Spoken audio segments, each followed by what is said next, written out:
Can ice form on the trailing edges at all? Could. Yeah, it can, but that's not where it's going to form typically. Or create bigger problems, I guess. That would create lots of bigger problems. Really, one of your biggest problems isn't the fact that the ice is forming there, to be honest with you. The problem is... Can you tell me a little bit more about de-icing gear and things that can let you fly into known icing? Can you plan to fly through icing, or is it only like a worst case scenario you can use this equipment? Welcome to the Aviation Mentors Podcast, the podcast that takes your dreams of flight and turns it into reality. Sponsored by Strass Financial, financing your flight training. For pilots, by pilots. I'm Brandon Martini, a commercial pilot and flight instructor. And I'm Carson Vasquez, I'm a private pilot. Whether you're a seasoned pilot or beginner with dreams of flight, Aviation Mentors is your source for expert insights, industry trends, and inspiring stories. So fasten your seatbelts and prepare for this incredible journey through the skies. And stay connected with us on social media for exclusive content. And visit our website at www.aviationmentors.com and let us be your co-pilot on this adventure. Welcome back, everybody, to another awesome and amazing episode of the Aviation Mentors, also known as Ho, Ho, Ho, Ho, Ho. Merry Christmas and Happy Hanukkah, everybody. That time of the year. It's that time of the year. I love it. I'd love it more if it was a little snowy, if we could actually have like a real Christmas. It doesn't ever feel like Christmas. Carson, I'm from California. It always feels like Christmas without snow. I know, but I've had like 2 snowy Christmases. That feels real. You can go up to the mountains and have snow. There's no snow up there. Well, I would like to talk about some things that affect our flying in the winter today. What do you think about that?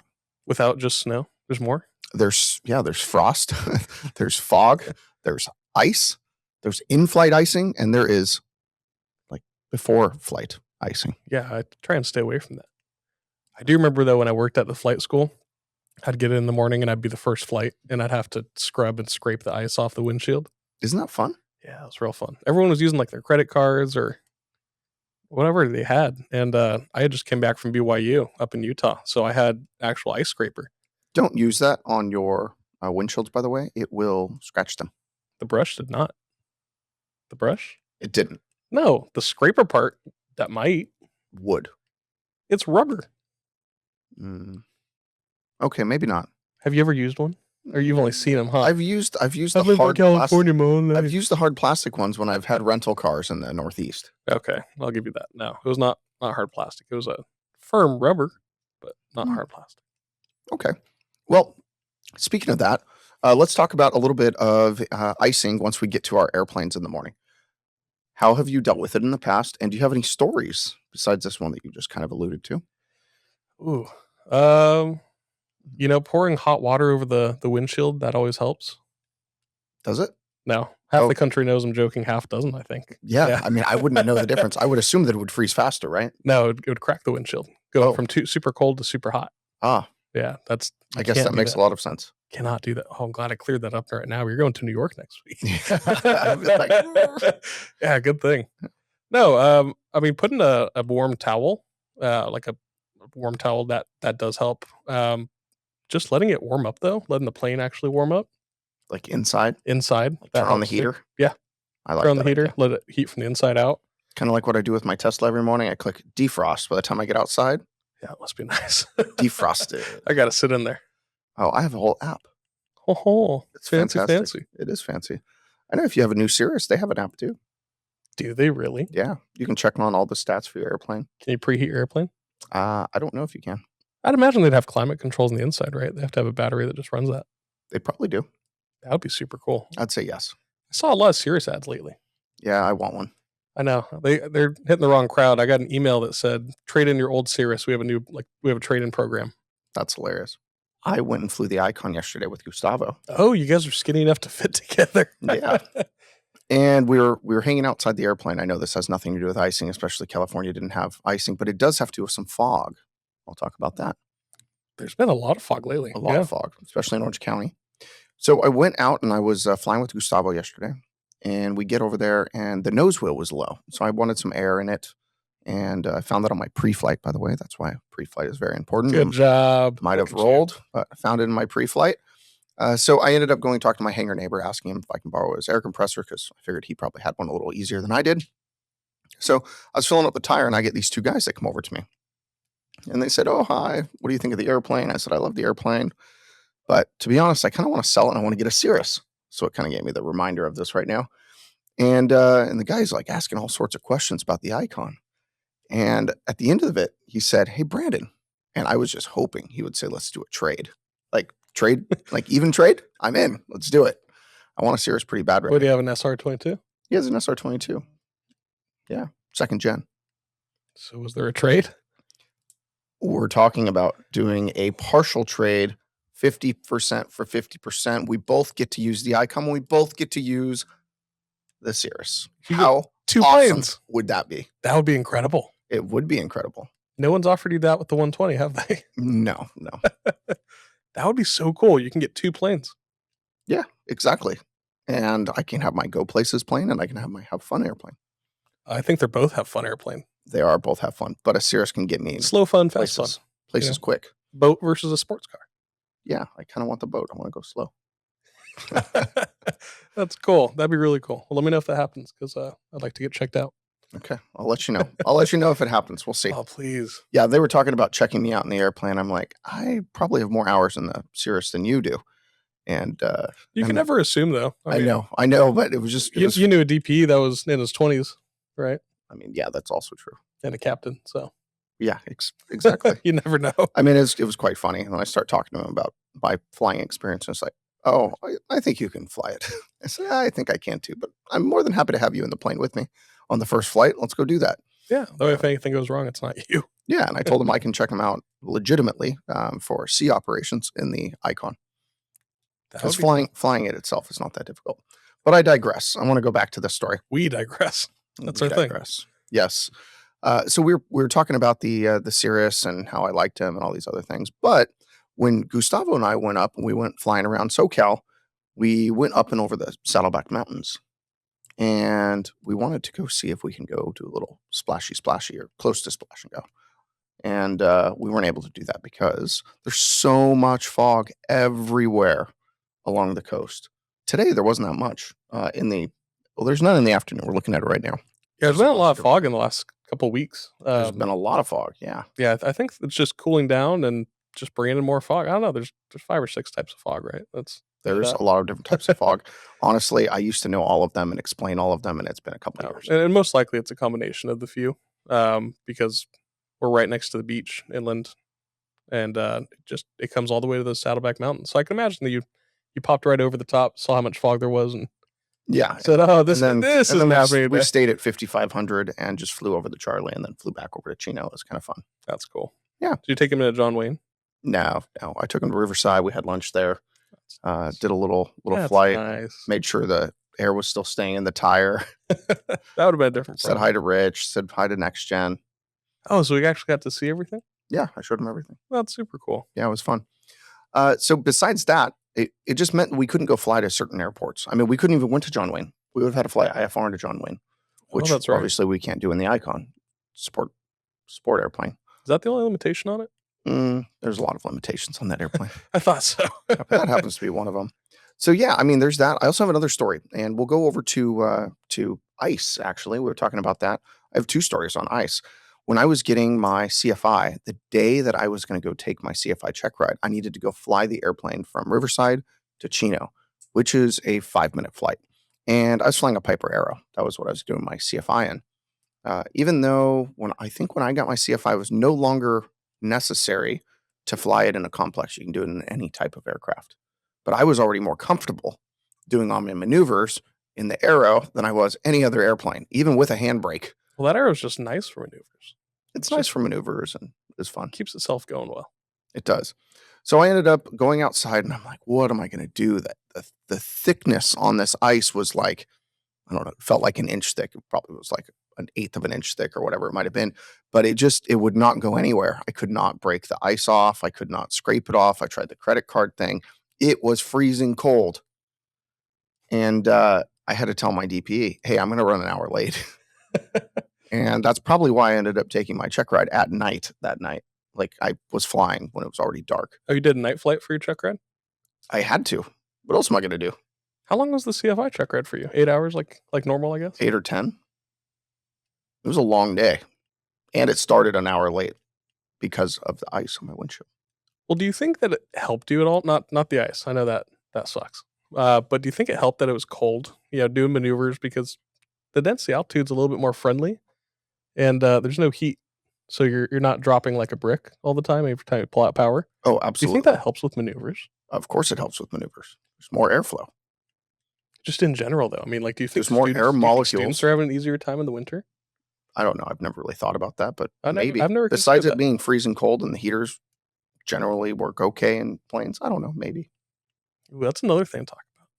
Heaters work really, really good in airplanes. They do, but they usually burn the crap out of your leg after a while. After a little while, sometimes they do. That is I've true. had my leg hairs almost singe. I know. It's fun. But besides that, I did end up getting my airplane in the check ride over there. There's another story I wanted to share. I went and bought a Cherokee 160. It's 5.0 whiskey from a place in Washington. And there was a little bit of snow on the ground. There were ice on the wings, covering the wings. Is that the first time you met the plane? Covering. It's the first time I ever met the plane. And there was a lot of problems with this plane on day one, but we couldn't do anything on this plane. So we had to hire somebody who had a hangar, and it was a heated hangar. And we shoved the airplane in there for an hour and just melted all the ice off the plane. It's only every time we talk about winter flying that I consider heated hangars being a thing. Yeah, heated hangars are a thing. Here, that would be the opposite of a selling point.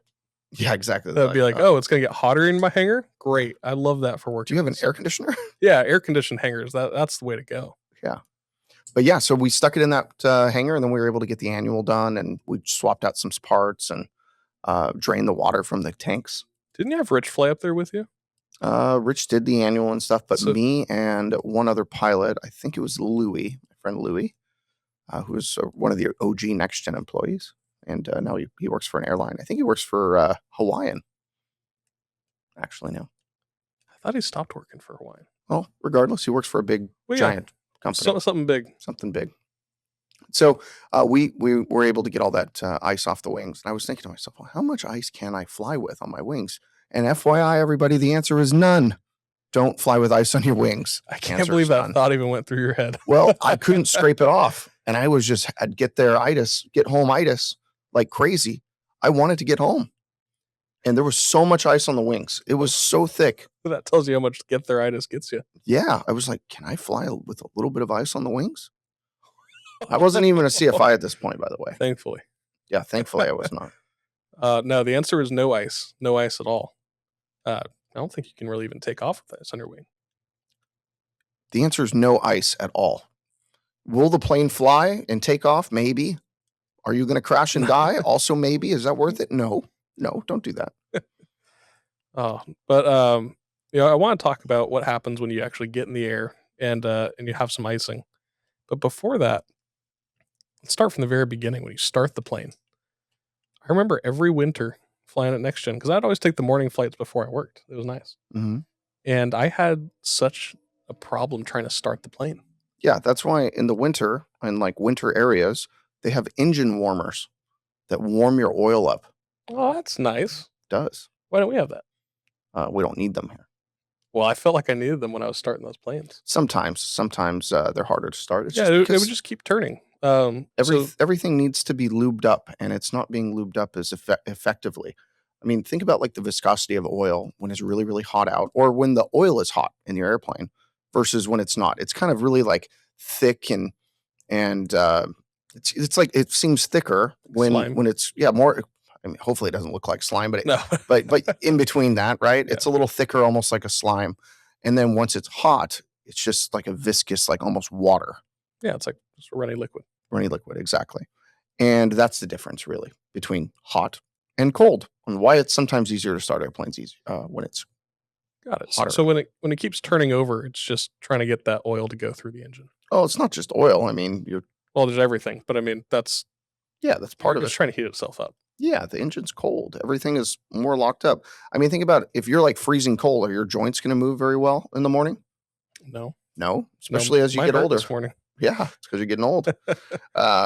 No, so that's kind of why. And the reason why that prop is turning is because that starter is forcing it to turn. Got it. It's not having a good time though. No, it's not. And if you do it, you're going to burn out a starter.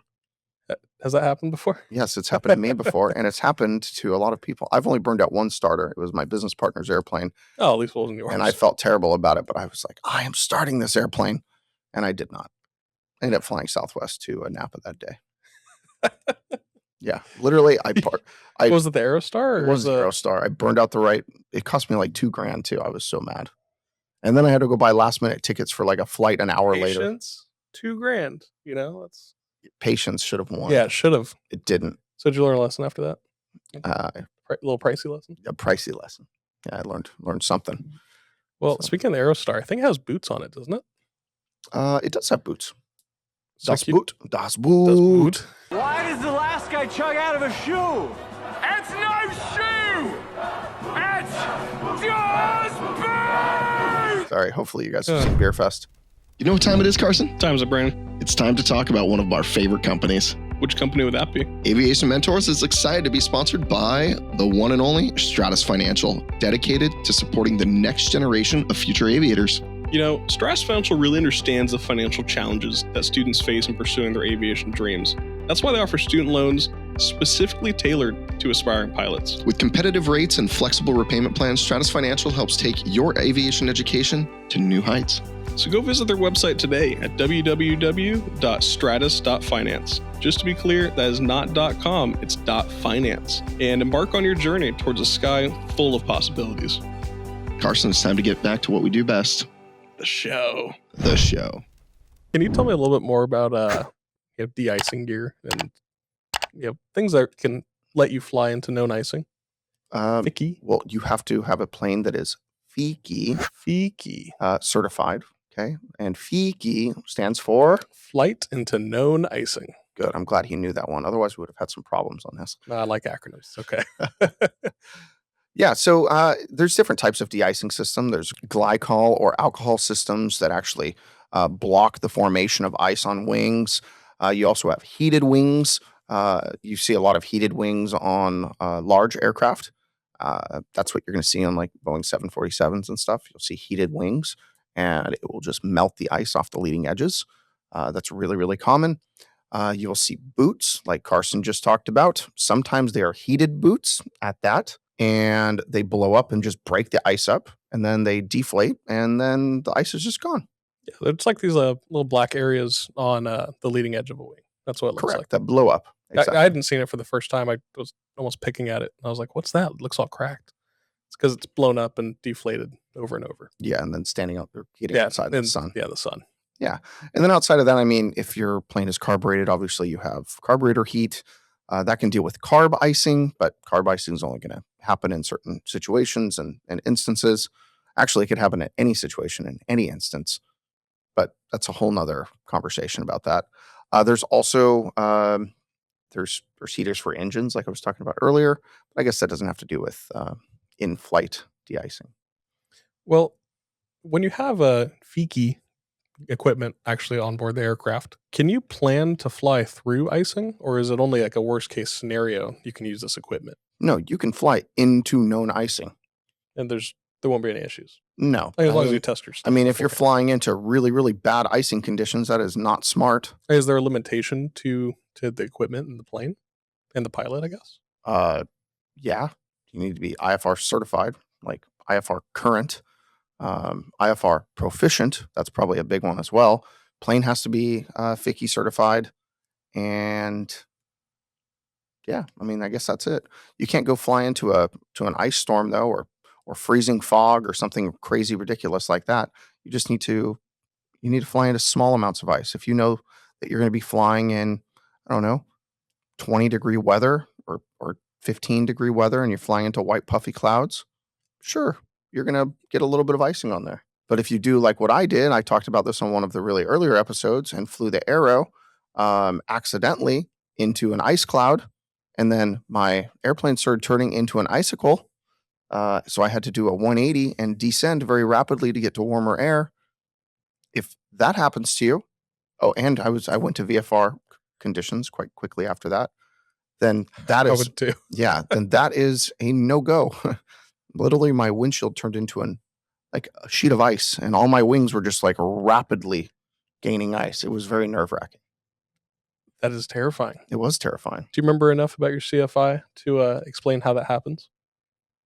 I mean, it just accumulates. That was rime ice, I believe, or mixed. There was some clear on my windshield, and there was clear and rime on my Like on my leading the edges. right words. Yeah, I know. It's been a little while. Can ice form on the trailing edges at all? Not. You don't have to really. go. I don't know the answer. I mean, that's just It could. Yeah, it can, but that's not where it's going to form typically. or create bigger problems, I guess. That would create lots of bigger problems. Would Actually, I mean, really one of your biggest problems isn't the fact that the ice is forming there. To be honest with you, the problem is of how much ice weighs. really? Well, think I about it. thought it was always that. Besides it deforming your wing, right? It's changing the shape of your wing, which is going to decrease lift. How much weight is on there? So you know how weight and balance is important? Yeah. The answer is yes, Carson. Yeah, very I'm glad important. you said yes. Think about it. Sorry, what's a weight and balance? If you just added like, I don't know, 50 more gallons of water and put it in your airplane, or another person, and you were at max gross weight, now you have another person there.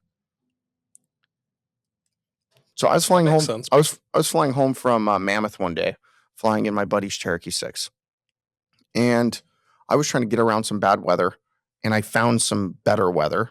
But every time I would go through these clouds, and I was flying IFR, and I was current, proficient, all the mix, and it had a nice autopilot, and I kept on going through these clouds, and I ended up having to descend to get to slightly warmer air, just so I would stop accumulating ice. And I stayed in IFR, but I had to go a little bit lower. But there was mountainous areas, so I couldn't go that much lower. And I kept on getting more and more ice, and the autopilot kept on having to change the angle of attack more and more and more, or I would be descending. And I started to descend. I couldn't hold my altitude at one point. It was very nerve-wracking because I don't even know what to say that. That's the plane terrifying. got heavy.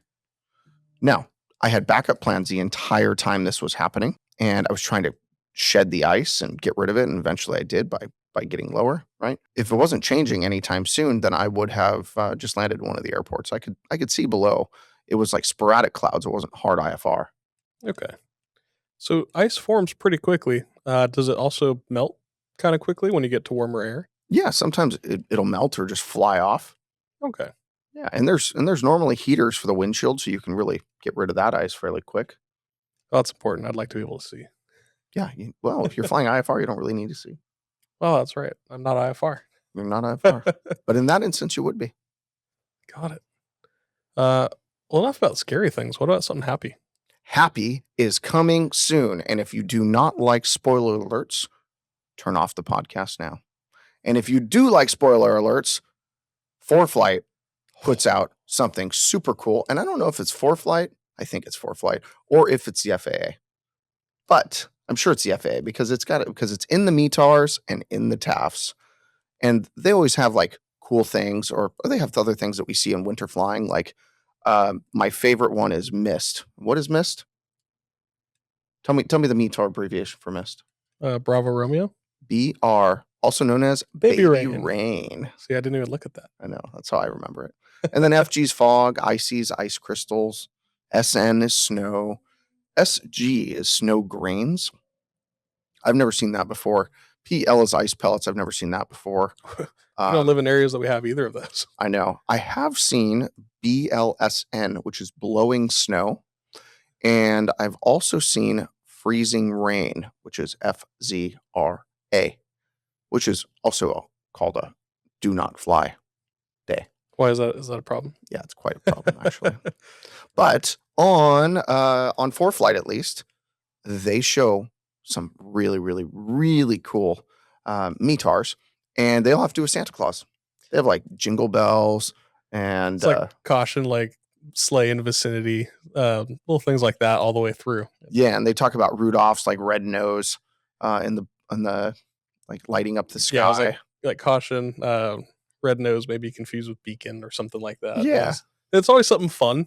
And they do like jingle bells types of things. So they have really, really fun things. I highly suggest listening on it. And this episode's going to be coming out just before Christmas. So you're going to get to hear it Yeah, it's my favorite thing. or see them. See yeah, them. I take back everything I said. That is what makes it feel like Christmas when I wake up and it's all cold and I roll over and I'm checking ForeFlight and I get to go through and like click on all my favorite airports and look at all the codes. And yeah, the METARs and TAPs are always fun. It's cool. They are a blast to read. So I can't wait for you guys to see that. Also, outside of the fun stuff, make sure you're looking at ceilings right now. I mean, ceilings are, and do you know what constitutes a ceiling, Carson? It's like 7/8 coverage. Okay, I'm not getting into that much on here. Oh, so if we go overcast, is that a ceiling? Oh, no. Wrong. sorry. It is a ceiling. Overcast a is ceiling. broken is Is it a ceiling? broken is. Broken is. Okay. How about few? No, few is not. Not a ceiling. Okay. Is there anything else? Scattered. Scattered. Is that a ceiling? Look at me. No, it's not. No, it's not. Okay. Those are the 4. Okay. Okay. So if it's broken or overcast, that's a ceiling. Make sure you check and see if you can fly. If you are flying IFR, there may be some regulations as well. You need to check and see And not even what's that. in your AFD or If you're a charts. student pilot, check your endorsements. They will all have a ceiling in there and invisibility. And both of those factors may be affected by the weather. They are affected by the weather. Sorry. Always. Always, but I mean, maybe affected by our current weather. Yes. And you should, by the way, for any CFIs that are listening to us, you should also put in there in your endorsement, must ask you as the CFI for permission prior to flying. All of mine say that, by the way. Big CYA for you. Exactly. Because then you get to double check and make sure. FYI, if you give somebody an endorsement and it doesn't say that, and somebody allows them to use an airplane, they're flying around solo on your ticket, not on their own. And they don't have to let you know. Because you didn't tell them they had to. Exactly. So I always put all those fun things on mine. Yeah. Just like, well, speaking about CFIs, this kind of weather is great for teachable moments. Every time I remember every a whole time bunch of them. Yeah, but every time I'd ask Brandon, I'd be like, "Can I fly?" He'd be like, "I don't know. Can you fly?" And he just turned every scenario in a teachable moment like that, and it was great. It prepared me for almost anything. It is good. All right. Well, I think we've hit all of our things today. Outside of that, I would love to wish everyone a Merry Christmas and a Happy Hanukkah. And I sense I didn't say it on the episode that we're going to get released next week. And a Happy New Year. Thank you, everybody, for listening to us for this entire year. I think we actually got out. Well, by next week, we'll get out all 52 episodes for the Aviation Mentors Podcast, Carson. That's pretty impressive. Impressive feat. With your we got schedule? over 200. Yeah, with my schedule, it's pretty hard. So that was 100 in year 1. In year 2, we did another 50. And year 3, another 50, getting us to over 200 episodes now. Yeah, we have people listening to us for a long time now. Our first episode was August 6th of 2022. 2022. Are you serious? It's been that long? I had to double check. Wow. Yeah, I didn't believe it either. I've known you for that long? You've known me since June 25th, 2020. Wow. He knows the date. I do. It's crazy. It's actually Maddie's birthday. That's when I interviewed the next gen. Oh, I love it. So, there's something else cool. Do you want to tell him? No, you can tell. Are you sure? Yeah, you can tell. Are you sure? Yeah, I just want to bring it on. Carson proposed a second time. I did. This time to Brandon. But to me, as best man. So I get to be best man at Carson's wedding. It's going to be pretty cool. I get little goosebumps right now, even thinking about it. It's going to be a lot of fun. Sorry, people bumps, not goosebumps. I'm not a goose. I'm a people. Worst thing you've ever said. I take back my proposal. No, so it's going to be really fun. Now I get to plan the bachelor party. Mm-hmm. Yeah. Mom, I'm going to church on that day. Yeah, he must go to church. His future wife is not happy about it either, I'm sure. I'll keep him safe. He won't die. He'll come back. We won't have any moments like the hangover or anything. No tigers. Don't. No, you can't say no tigers. Okay, tigers it is. Maybe some animals involved. All right. Okay. Let's see where this thing goes. Maybe parrots. Yeah. Okay. Cool. Possibly parrots. Yeah. Maddie knew what she was signing up for when I said I want Brandon to be my best man. Yeah, that's a crazy thing. She was like, I know he's going to do the bachelor party, and I still accept it. Yeah, I love it. So I'm already working on my speech. It's already partially written. No, not really. I haven't started yet, but yeah, he needs to definitely cross his heart, hope to not die. But yes, thank you guys for listening to us for so long. I know it's the end of the year, and we really appreciate it. We are looking forward to an amazing 2026, including a slightly longer format version of this show. We are going to go from our average 20 minutes to, I don't know, somewhere between 30 and an hour. We're going to see where things land. Pun was intended, that's for sure.